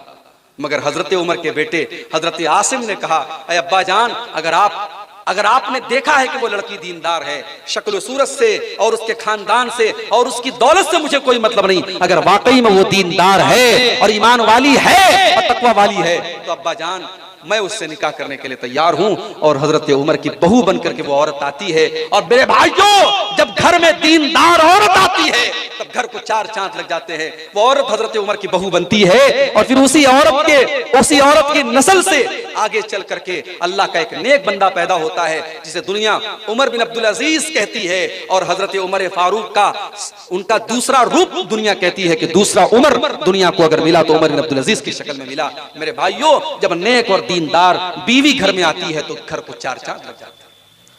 इसीलिए अल्लाह के नबी से पूछा गया कि सबसे बेहतरीन औरत कौन सी है, सबसे अच्छी औरत कौन सी है? आपने फरमाया अल्लती तसुर्रुहु इज़ा नज़र, जब शौहर देखे तो खुश हो जाए। बेहतरीन औरत वो है कि शौहर देखे तो खुश हो जाए। यहां तो बीवी जलसे में जा रही है तो पूरी बन संवर के जा रही है, शादी में जा रही है तो बिल्कुल नई वाली साड़ी निकाल करके और पूरा मेकअप कर करके और 1 घंटा आईने के सामने बिल्कुल अपने चेहरे पर दुनिया भर के मटेरियल लगा करके। और बाज औरतें तो इतना अपना रंग बदल लेती हैं कि उनके मोबाइल का फेस लॉक जो होता है वो मोबाइल बेचारा उनको नहीं पहचानता कि कौन आ गया। मासूम बच्चे माँ को नहीं पहचानते ये कौन सी औरत मेरे घर में आ गई। इतना मेकअप करके अपने आप को बदल लेती हैं। शादी के लिए इतना मेकअप हो रहा है, पार्टी में जाने के लिए और घूमने फिरने के लिए इतना मेकअप हो रहा है। और शौहर बेचारा जब घर में आता है तो वही पसीने की बदबू होती है, वही मसाले की महक होती है, वही तेल से सना हुआ बदबूदार कपड़ा होता है। मेरी माँ और मेरी बहनों, आपकी ज़ेबो ज़ीनत, शादी के बाद आपकी ज़ेबो ज़ीनत का हकदार आपका शौहर है। अगर शौहर के लिए आपने अपने आप को सजाया और संवारा नहीं है तो माफ कीजिए, आप एक बीवी का हक अदा नहीं कर रही हैं। अल्लाह के नबी ने फरमाया बेहतरीन औरत वो है कि शौहर देखे तो खुश हो जाए। वो तुतीउहु इज़ा अमर, और शौहर जब कोई हुक्म दे तो बीवी माने। वला तुखालिफुहु फी नफ्सिहा व मालिही बिमा यकरा, और शौहर की फरमा बरदारी करे और अपनी इज्जत व आबरू की हिफाजत करे और शौहर के माल की हिफाजत करे। आज ऐसी औरतें हमारे घरों में आ जाएं तो घरों को चार चांद लग जाए। आज जानते हो, लोग इन्वेस्टमेंट करते हैं औलाद के लिए। पैसा है ना, लोगों के पास दौलत है, कोई बीरपुर में जमीन खरीद रहा है, कोई नेपाल में दुकान लगा रहा है, कोई कहीं पर पैसा लगा रहा है। लोग इन्वेस्टमेंट करते हैं, जमीन खरीदते हैं, जायदाद खरीदते हैं अपने बच्चों के भविष्य के लिए, अपने बच्चों के फ्यूचर के लिए। मेरी माँ और बहनों और मेरे भाइयों, अगर आप अपने बच्चे का फ्यूचर बनाना चाहते हैं, अगर आप अपने बच्चे का भविष्य बनाना चाहते हैं, अगर आप ये चाहते हैं कि आपका बच्चा आपके बाद भी चैन और सुकून की जिंदगी गुजारे, तो सबसे पहला काम आप ये कीजिए कि आप दीनदार बन जाइए, आप नेक बन जाइए। माँ बाप की नेकी का बदला उनकी औलाद को उनके मरने के बाद भी मिलेगा। अगर आप नेक बन जाएं, अगर आप दीनदार बन जाएं, माँ अगर दीनदार बन जाए, बाप अगर दीनदार बन जाए, तो उसकी नेकी का बदला उसके बच्चों को उसके मरने के बाद भी मिलेगा। और अगर आप दलील इसकी पूछना चाहते हैं तो चलिए हम कुरान का 16वां पारा आपको दिखा देते हैं। कल जुमा का दिन है, जुमा के दिन अगर आपको मौका मिलेगा 15 से 20 मिनट आपको लगेगा। कुरान मजीद के 15वें पारे में और 16वें पारे में एक सूरत है, सूरतुल कहफ। अल्लाह के नबी ने फरमाया कि जो जुमा के दिन इसकी तिलावत करता है, अगले जुमा तक अल्लाह ताला की तरफ से उसको एक रोशनी, एक नूर, एक लाइट अता की जाती है। यानी आपकी जिंदगी में बरकत वाली रोशनी आएगी। 15 से 20 मिनट लगेगा। आप सूरह कहफ की तिलावत जरूर कर लें। सूरह कहफ में अल्लाह ताला ने एक वाकया बयान किया हजरत मूसा अलैहिस्सलाम का और हजरत खजिर अलैहिस्सलाम का। ये दोनों अल्लाह के पैगंबर हैं। दोनों एक गांव के पास से गुजरते हैं। गांव के लोग बड़े कंजूस होते हैं, गांव के लोग बड़े कंजूस होते हैं, मेहमान के साथ बदतमीजी करने वाले होते हैं। हजरत मूसा और हजरत खजिर दोनों भूखे प्यासे थे, दोनों ने खाना मांगा, भूखे प्यासे थे, खाना मांगा। गांव वालों ने कहा कि हम किसी अजनबी को खाना नहीं खिलाते। उन्होंने खाना नहीं खिलाया। दोनों बेचारे थके हारे बैठे थे। हजरत खजिर ने देखा कि एक मकान की दीवार टेढ़ी है और गिरने वाली है। हजरत खजिर को अल्लाह ताला ने बहुत पावर दिया था, ताकत दिया था। उन्होंने खड़े होकर के दीवार को सीधा कर दिया। हजरत मूसा को बड़ा गुस्सा आया कि एक तो इन कंजूसों ने हम लोगों को खाना नहीं खिलाया और आपने फ्री में उनकी दीवार ठीक कर दी। हजरत मूसा ने कहा अगर आप चाहते तो पहले उजरत मांग लेते, इसका बदला मांग लेते, उसके बाद आप दीवार ठीक करते। आपने दीवार क्यों ठीक की? तो इसका जवाब देते हुए हजरत खजिर ने कहा था व अम्मल जिदारु फकाना लिगुलामैन यतीमैन फिल मदीनति व कान तहतहु कंजुल लहुमा। ऐ मूसा, वो दीवार 2 यतीम बच्चों के मकान की दीवार थी। वो दीवार 2 यतीम बच्चों के मकान की दीवार थी और उस दीवार के नीचे खजाना छुपा हुआ था जो उन बच्चों के बाप ने अपनी जिंदगी में अपने बच्चों के लिए दबा के रखा था। अगर दीवार गिर जाती, खजाना गांव वाले लूट लेते, और वैसे भी गांव वाले बड़े लालची और मक्खी चूस कंजूस थे, इसलिए अल्लाह ने मुझे हुक्म दिया कि मैं दीवार को ठीक कर दूं, ताकि कल जब वो बच्चे जवान हो जाएं, समझदार हो जाएं, तब अपने बाप का खजाना वो हासिल कर लें। और ये काम मैंने क्यों किया? वकान अबूहुमा सालिहा, क्योंकि उन दोनों बच्चों का बाप नेक था। बाप नेक था, इसलिए अल्लाह ने उस नेक बाप की औलाद को बेसहारा नहीं होने दिया। मेरे भाइयों, आपकी बनाई प्रॉपर्टी, आपकी बनाई जमीन और जायदाद तबाह हो सकती है, मगर आपकी नेकी कभी बर्बाद नहीं होगी। आप नेक बनिए, अपने आप को नेक बनाइए, आपकी नेकी का सवाब आपके बच्चों को आपके मरने के बाद भी मिलेगा। आज कितने लोग हैं, औलाद को इस लायक भी नहीं बनाया, औलाद को इतना भी नहीं पढ़ाया और लिखाया और इस लायक भी नहीं बनाया कि उनके मरने के बाद उनकी जनाजे की नमाज उनकी औलाद पढ़ा सके। मेरे भाइयों, ऐसी औलाद से तो बे औलाद बेहतर है। जो औलाद कल खड़े होकर के आपकी लाश पर खड़े होकर के जनाजे की नमाज न पढ़ सके, ऐसी औलाद का क्या मतलब है? अपनी औलाद को नेक और दीनदार बनाओ। इसीलिए अल्लाह के नबी फरमाते, जब इंसान मर जाता है उसके अमल का सिलसिला टूट जाता है, मगर 3 चीजों का सवाब मरने के बाद भी उसको मिलता रहेगा। उन 3 चीजों में एक चीज ये भी है, आपने फरमाया औ वलदुन सालिहुन यदऊ लहू, अगर इंसान अपने पीछे नेक औलाद को छोड़ करके गया है तो नेक औलाद उसके लिए दुआ करती रहेगी। नेक औलाद को छोड़ के जाए। इसी तरीके से अगर आप चाहते हैं कि घर के अंदर दीनदारी आए, तो मेरे भाइयों, घर के अंदर से हराम चीजों को निकाल दीजिए। आपके घर में गंदा तावीज नहीं होना चाहिए, आपके घर में कोई गैर शरई काम नहीं होना चाहिए, आपके घर में हराम तस्वीरें नहीं होनी चाहिए। हमारे बहुत सारे नौजवान हैं, शाहरुख खान के बड़े फैन हैं, और आजकल तो शाहरुख खान साहब के इतने बड़े फैन हो चुके हैं, उनकी कोई फिल्म आई है, उस फिल्म का इतना प्रचार किया जा रहा है। एक साहब ने मुझे मोबाइल पर मैसेज भेजा कि शाहरुख खान की इस फिल्म को देखने के पहले वजू करके जाएं, वजू करके जाएं और अदब से जाएं, इस्लाम की तबलीग हो रही है इससे। मैंने कहा अल्लाह अकबर।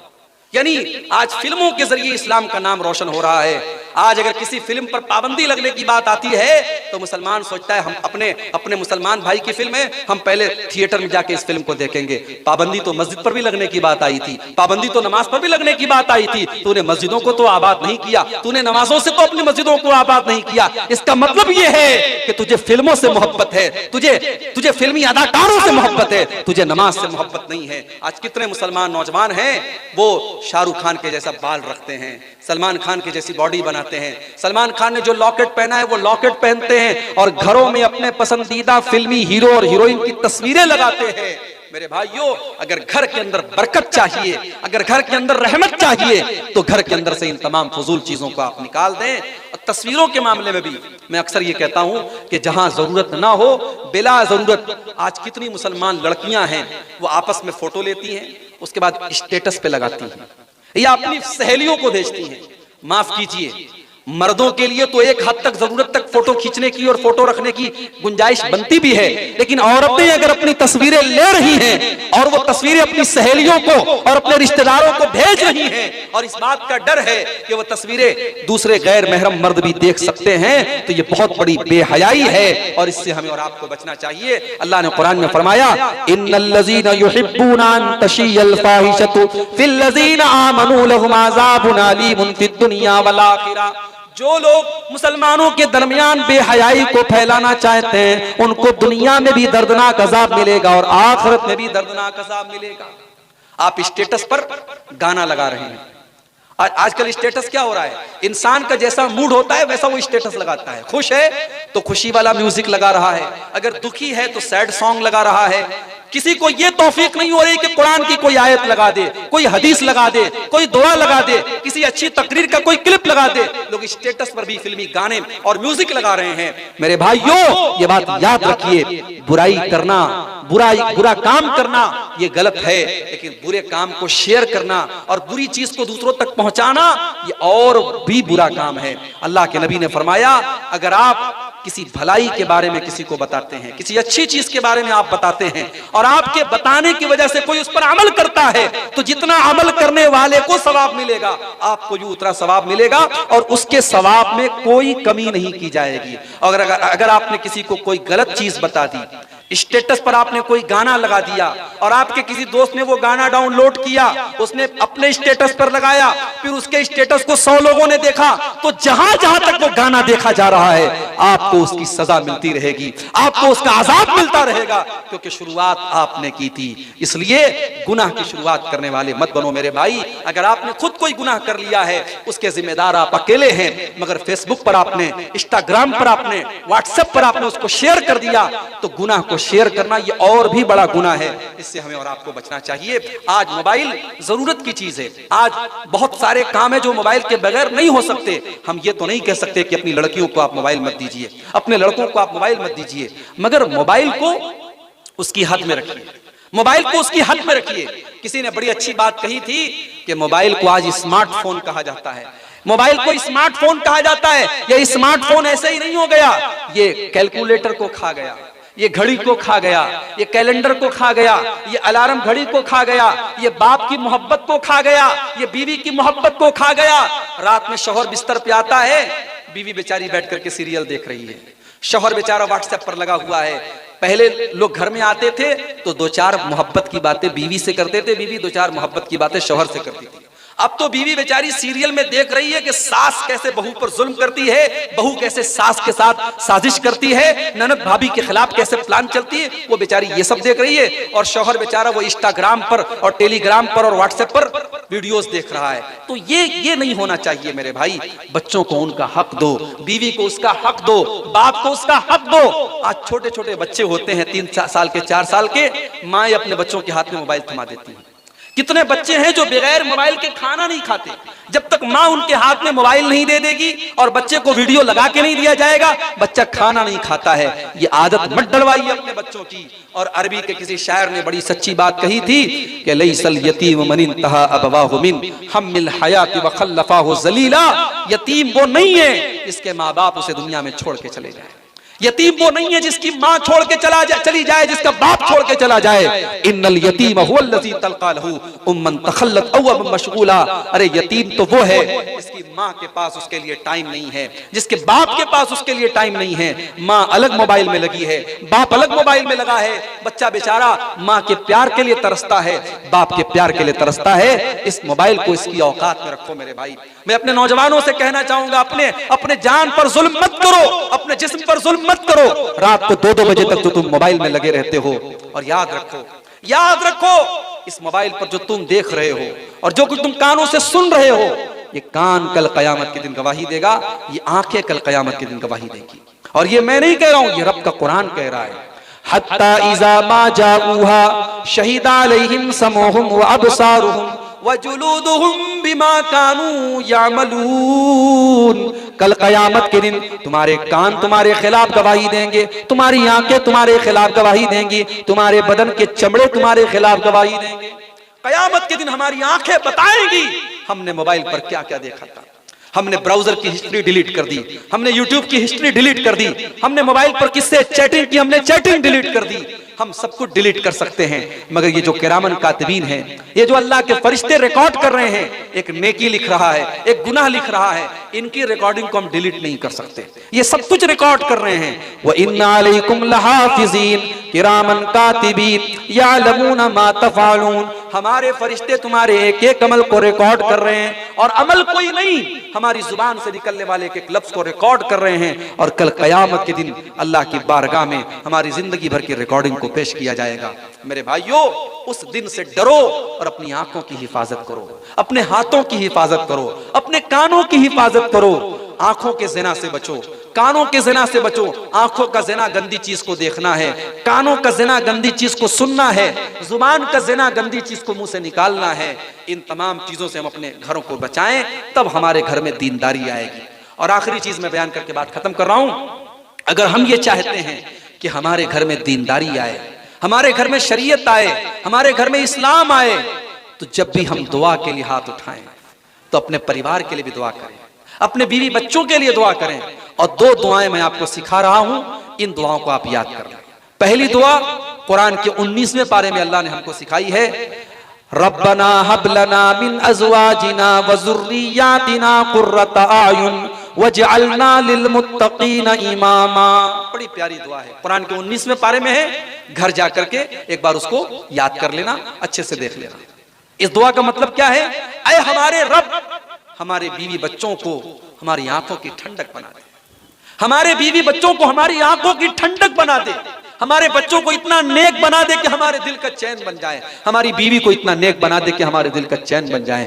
वजअलना लिल मुत्तक़ीना इमामा, और अल्लाह तू हमें इतना नेक बना दे, इतना मुत्तकी बना दे कि हम मुत्तकियों के इमाम बन जाएं, हम मुत्तकियों के पेशवा बन जाएं। एक दुआ आप ये याद करना।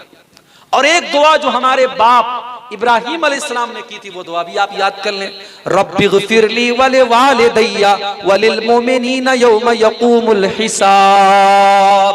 ऐ अल्लाह मुझे भी बख्श दे और मेरे वालिदैन को भी बख्श दे और सारे मोमिनों को बख्श दे जिस दिन हिसाब लिया जाएगा, जिस दिन कयामत कायम होगी। ऐ अल्लाह उस दिन मुझे भी बख्श देना और मेरे माँ बाप को भी बख्श देना। तो अपने परिवार के लिए दुआ करो मेरे भाई, अपनी औलाद के लिए दुआ करो।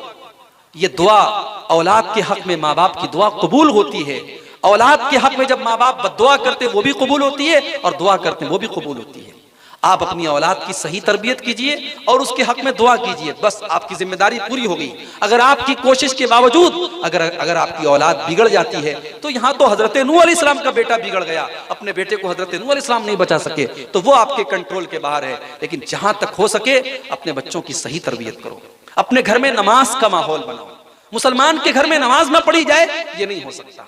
आप फजर की नमाज में उठें, अपनी अहलिया को भी उठाएं, अपने बच्चों को भी उठाएं। अल्लाह के नबी ने रहमत की दुआ की है उस मर्द के लिए जो रात में उठता है और तहज्जुद की नमाज पढ़ता है और अपनी बीवी को भी उठाता है, और बीवी नहीं उठती है तो बीवी के चेहरे पर पानी छिड़क देता है। अल्लाह के नबी ने उस औरत के लिए दुआ की है रहमत की, जो रात में उठ करके तहज्जुद पढ़ती है और अपने शौहर को उठाती है, और शौहर अगर इनकार करता है तो शौहर के चेहरे पर पानी छिड़क देती है और अपने शौहर से कहती है तुम भी तहज्जुद उठ करके मेरे साथ पढ़ो। ये जो मियाँ बीवी का रिश्ता होता है ना, बड़ा मजबूत रिश्ता होता है। बहुत सारी बातें शौहर किसी की नहीं मानता, बीवी की मान लेता है। बीवी औरत जो होती है ना, औरत के जज्बात में बड़ी ताकत होती है, औरत के आंसू में बड़ी ताकत होती है। फिरौन कितना बड़ा जालिम था, फिरौन किसी की कोई बात नहीं मानता था, मगर जब मूसा अलैहिस्सलाम फिरौन के महल में पहुंचे और फिरौन की बीवी ने कहा कि इस बच्चे को कत्ल मत करो, ला तक़्तुलूहु, इसको कत्ल मत करो, हो सकता है कि हमको फायदा पहुंचाए, हम लोग बे औलाद हैं, हम इसको अपना बच्चा बना लेते हैं। फिरौन इतना बड़ा जालिम था, सारे बच्चों को कत्ल करने का ऑर्डर दे रखा था, मगर बीवी के सामने पिघल गया, बीवी के सामने पिघल गया, बीवी की बात मान गया। अगर बीवी चाहे तो शौहर की सिगरेट छुड़वा सकती है, बीवी अगर चाहे शौहर को बेनमाजी से नमाजी बना सकती है, बीवी अगर चाहे शौहर की बुरी से बुरी आदत छुड़ा सकती है। अल्लाह ने मियाँ बीवी के रिश्ते को क्यों कहा कि दोनों एक दूसरे का लिबास हैं। मेरे भाइयों, हम जब कपड़ा पहनते हैं ना, कपड़ा हमारी इज्जत पर पर्दा डालता है। हम कपड़ा उतार दें हम बेइज्जत हो जाएंगे, कपड़ा हमारी इज्जत पर पर्दा डालता है, कपड़ा हमको सजाता है, संवारता है। मियाँ बीवी एक दूसरे के लिए लिबास हैं, एक दूसरे को सजाते हैं, संवारते हैं। इसलिए मियाँ बीवी एक दूसरे का ख्याल रखें और नेकी के काम में एक दूसरे का सपोर्ट करें और मिलजुल करके घर के माहौल को एक दीनदारी वाला माहौल बनाएं, इस्लामी माहौल बनाएं। और आखिर में यही कहना चाहूंगा मेरे भाइयों कि अपने खानदान में, अपने घर में इत्तेहाद पैदा करो। ये भाई भाई का झगड़ा, बाप बेटे का झगड़ा, पड़ोसी पड़ोसी का झगड़ा, इस झगड़े को खत्म करो मेरे भाई। अल्लाह के नबी ने फरमाया किसी मुसलमान के लिए जायज नहीं है कि वो 3 दिन से ज्यादा किसी मुसलमान भाई से ताल्लुक तोड़ दे। आज जिंदगी भर भाई भाई से बात नहीं करता, आज जिंदगी भर बाप बेटे से बात नहीं करता, मुकदमा चलता है भाई भाई में। मेरे भाई, न जमीन लेके जाना है, न जायदाद लेके जाना है, सब ठाट पड़ा रह जाएगा। जब लाद चलेगा बंजारा, सब कुछ यही छोड़ के जाना है। जब ईमान लेके जाना है और नेक अमल लेके जाना है तो दिल साफ करके दुनिया से जाओ, दिल साफ करके दुनिया से जाओ। दिल में मैल मत रखो, दिल में कदूरत मत रखो, दिल में नफरत मत रखो। अगर आपका किसी से झगड़ा है, अगर आपने किसी से न बोलने की कसम खाई है, किसी से आपका ताल्लुक टूट गया है, कल सुबह जाइए और ताल्लुक को जोड़ दीजिए, गुस्से को थूक दीजिए, गुस्से को खत्म कर दीजिए, टूटे हुए रिश्तों को आप फिर से मोहब्बत में बदल लीजिए। आइए, रात की सुहानी घड़ी है, ये कबूलियत का वक्त है। मदरसे के लिए ना, ये रात की कबूलियत का टाइम है। अभी हमारे नाज़िम इजलास साहब ने कहा कि मदरसे के लिए जाते जाते आप जो भी चंदा देना हो और अल्लाह की इस मदरसे में और इस दीनी इदारे में आप जो भी आपकी जेब में मौजूद है आप दे करके जाएं, ताकि इस वक्त जब अल्लाह आकर के खुद आपसे कहता है कि मेरे बंदो मुझसे दुआ करो, मैं तुम्हारी दुआ कबूल करूंगा, आपका इस वक्त दिया गया सदका और खैरात हो सकता है कि आपकी नजात का जरिया बन जाए। आप आएँ और स्टेज पर देते चले जाएं।